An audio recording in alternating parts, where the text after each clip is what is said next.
Okay, let's dive into second species counterpoint here.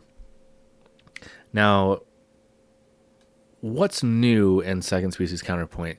There's really kind of only one big thing that's different between first and second species, but that one thing brings with it a whole host of complications. So, everything we know about first species counterpoint carries through to second species counterpoint. So everything, all the rules that we know still hold true. The main difference is that for every note in the cantus firmus, let me just put a couple notes of a cantus firmus down. Oops. Do that. So if that's our cantus firmus, which is usually written in whole notes, in second species, we're going to write two notes. So it's always a 2-to-1 relationship.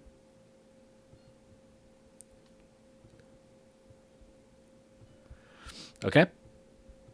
So that's the kind of one big thing. Oh, I guess I should maybe finish that out.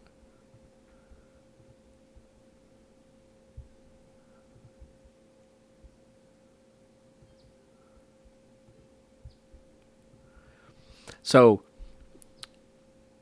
in first species counterpoint, every note in the cantus firmus had another note that went with it, right? So it was always a 1-to-1.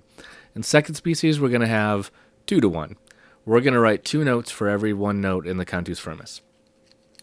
Right, that sounds simple, right? Like all we're going to do is double up on our notes and everything will be fine. Well, not quite. Because of this, we now have a lot more things that can go wrong and a lot more options. We have increased places that we can make a parallel fifth or octave. We also have the ability now to use passing tones, meaning tones not in the chord. So check this out. Here's what basically happens. Because we're doing two notes, let's look at this note for a second. This note has to make sense between here and here and here. So the relationship here has to work between the notes that come before it and after it. Also, between the note that's sounding underneath it and the note that's sounding next. So we can't have parallels, hidden or otherwise, happening there. So things get a bit more complicated because of all of these things that are happening around it, right? So sometimes we have passing tones. We have a couple new intervals that can happen. Before, in first species counterpoint, we would never use the interval of a second, right? Like B flat to C.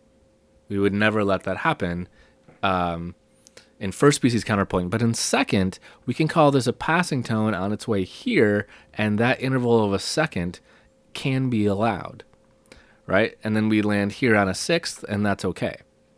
I have another one here, a C to a D, and that can be allowed if we can call this a passing tone. So we're going to talk more about those passing tones shortly.